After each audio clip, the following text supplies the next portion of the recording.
And hello everybody, welcome back to the Magicraft server. How you doing? I am NihonTiger as always, and we have just made ourselves a pickaxe of the core. So, don't know if you saw that while I was doing the intro, but in case you're wondering, the recipe: 2 fire shards, diamond, great wood log, and 8 ignis, 8 perfodio, and 8 census.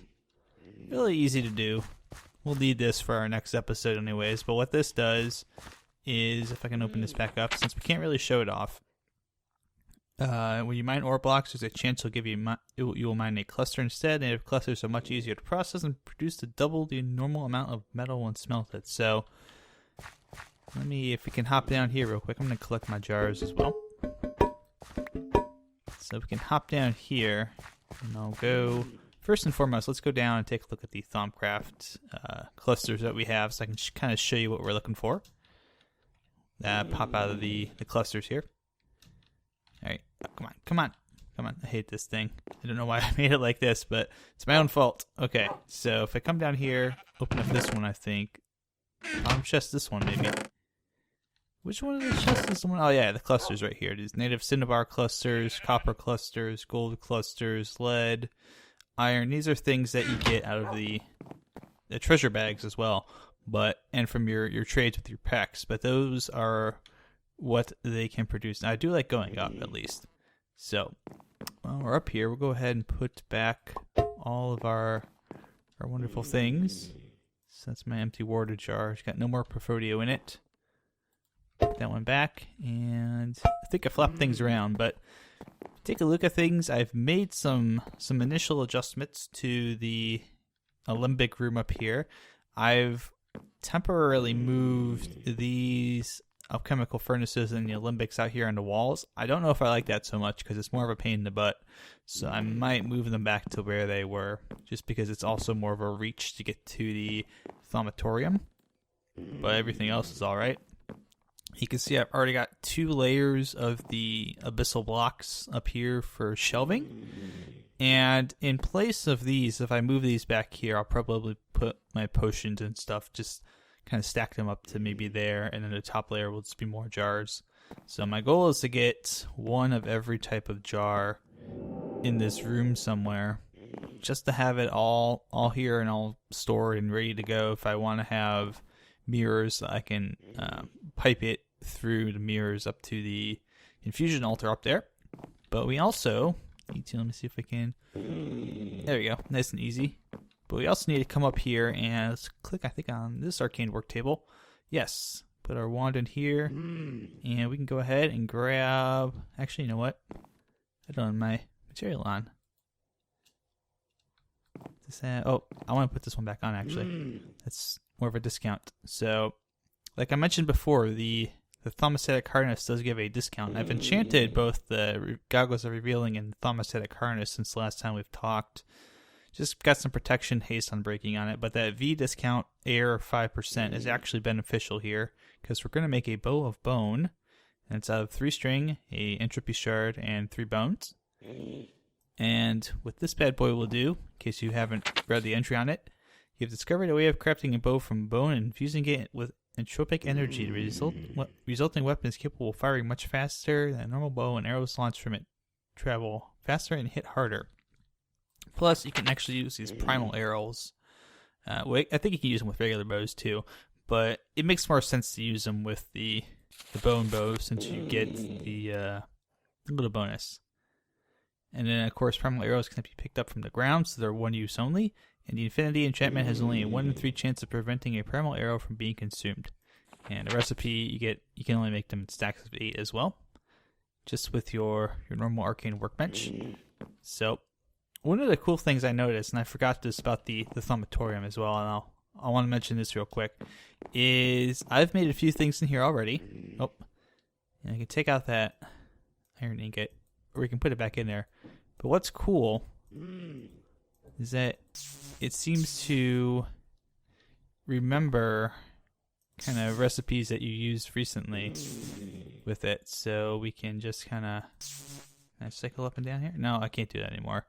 But I was able to for a while, able to kind of cycle up and down at least. It's kind of cool and convenient, but it does remember automagically the recipes that you've learned that automatically go into it. So if I take that out and I put, like, say, a shard in there, it would automatically pop up with the recipe for the enchanted, or the, what is it? It's not enchanted shard. It's the, oh, I'm forgetting the word. It's just the word. I'm forgetting the balanced shard. So anything that goes into the crucible, it'll automatically kind of remember it for you. And it's really convenient.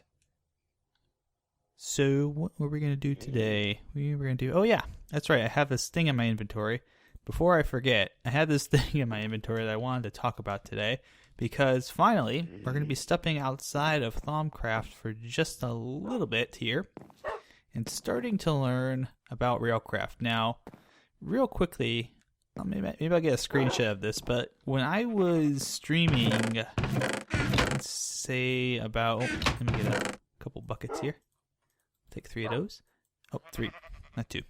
But about, let's say 2 or 3 weeks ago, I was streaming, and we went into one of the Magicraft worlds that Marc and Lindsay had made. And when we were there, we came across a whole bunch of villages, and one of the villages had an interesting little building in it that was kind of like a train station. And when we went in there, we found one of these rolling machines, and one of these hobbyist steam engines from Railcraft. Now, these are kind of, I guess you could say, the basics of Railcraft that we get to learn from. And the rolling machine is actually pretty useful. It's going to be used for a lot of different things and a lot of different recipes. Today, what we want to use it for is that, see if I can figure out how to get that to work. So this is the recipe for it, first and foremost.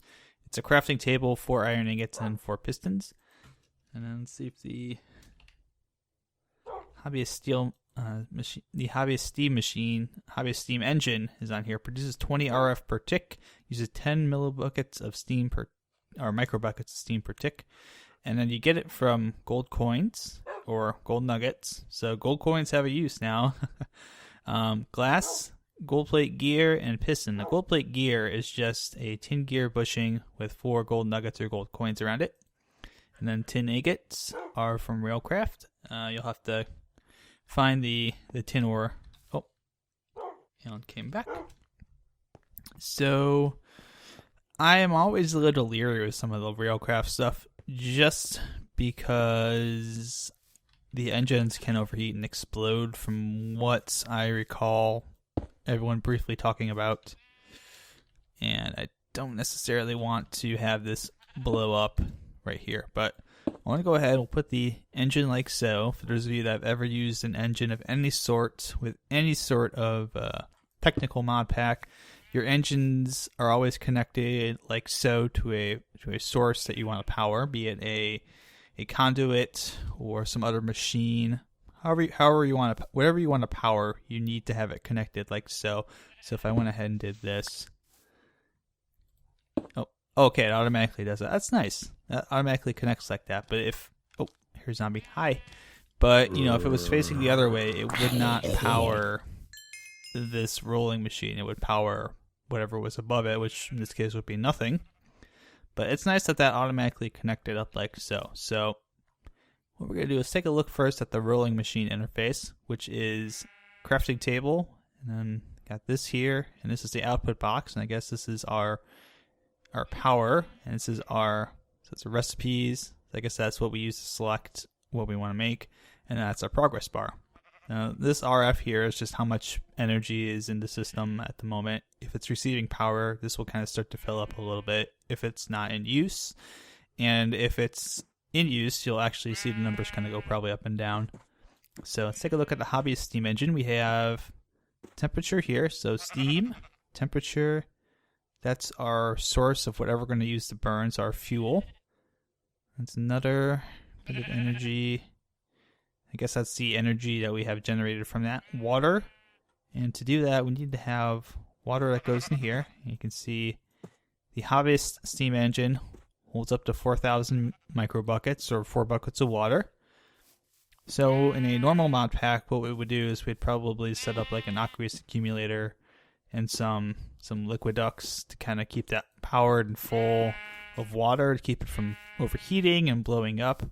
But unfortunately, we don't have that here. And also, in case you notice, you can just right click on a steam engine block with a bucket of water if you have space in there for the water to go into.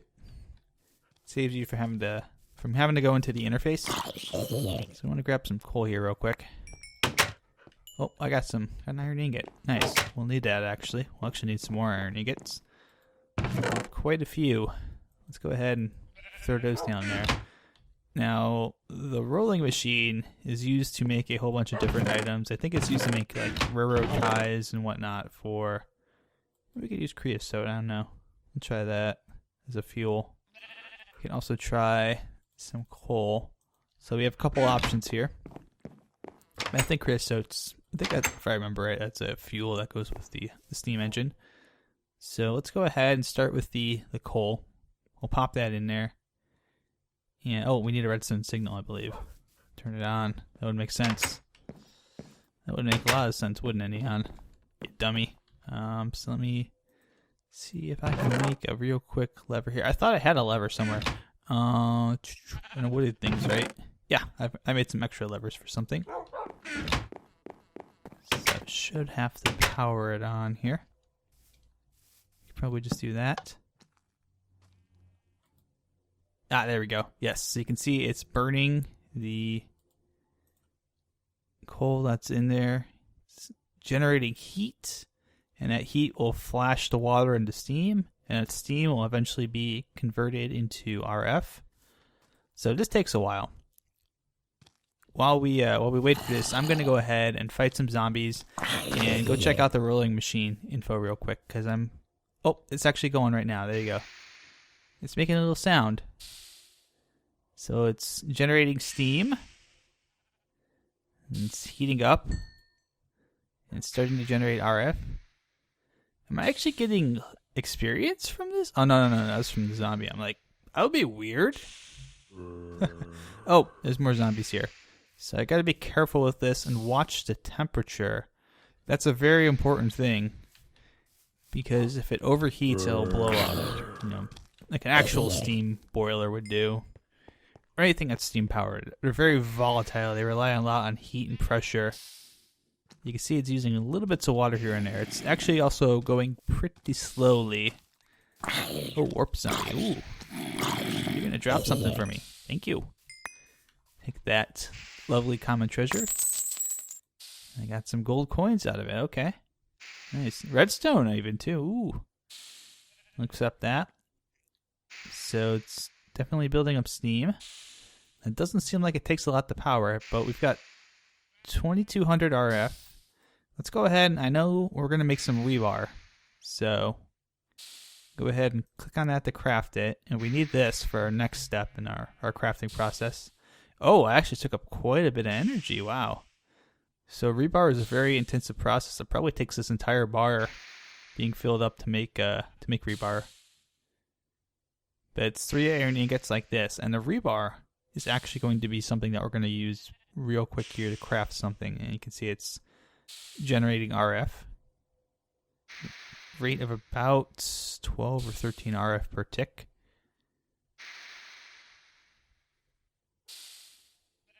I'm a little worried about that temperature though. Make sure it keeps cool. We have a lot of water reserves. My goodness, 408 Celsius. Wow. Keep in mind, water boils at 100, so this is four times the boiling point, and rough math tells me it's about 700 or 800 degrees. Probably over 800 degrees, probably closer to 900 degrees Fahrenheit. Math. Why are you failing me right now? No, I'm just really worried about this overheating and blowing up. It's at 450. Okay, so you can also see that it's starting to this part right here is changing color. It was blue before, and you can also notice that it's speeding up. Now, like with any other type of engine, pretty much any other type of mod pack, as the engine starts to warm up a little bit, it becomes more efficient in producing energy and faster at it. So we want to keep an eye on the temperature. We want to keep an eye as well on this. If it starts to go red, we're going to want to shut this down. Oh, and we got rebar. Let's make another... Let's craft up another 4. So we just click the craft on it, and it's using up... That was a full thing. It used up almost 3,300 RF to make those 4 rebar. So yeah, we want to keep an eye on this, and this is starting to build up. It reached 500 C, so we want to keep an eye on this. Just because it is warming up, which is good, and that means that it's fairly efficient. So we're at about 4,200. That's going to go all the way down to about 900, or it should. Okay, wow, it actually went further. It's about 3,800 RF to make one of those. Yeah, we want to keep an eye on this because the hobbyist steam engine, as it warms up, will probably start to go from green to yellow, and then it will go to red. At which point, this will start to get faster and faster and faster and faster and faster and faster, and eventually it will just blow up because it'll overheat. It is starting to cool down though, which is interesting. So we do have an RF overflow here a little bit. Is producing quite a bit, and this holds 5,000 RF in reserve for when we want to make this, and this will drop it down to, let's see how far it goes down to, about 1,000. So it takes about 3,800 to 4,000 RF for 4 rebar. And we do have plenty of water in reserve. It's actually the engine fuel that we want to be careful with. So I'm actually going to go ahead and turn this off for the moment. I want to let this cool down. Steam's going to evaporate over time. It'll keep building up here because we still have a little bit of fuel here still to burn off. So it'll still keep turning some of the water into steam, but the steam will start to dissipate. The temperature will come down, and we'll lose some of the RF that we have stored in here. The rolling machine RF will stay, but this will, I think, will lose part of its charge over time.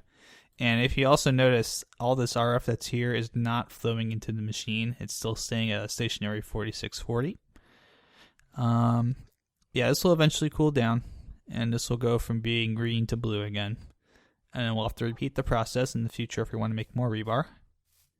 But I believe we can put the creosote in there. Can we? No, we must have to put it in the bucket first, and then put the bucket in there if it is fuel. I don't think we can just pour the bottle directly into it. So, let's put you back in there. But let's go back up here.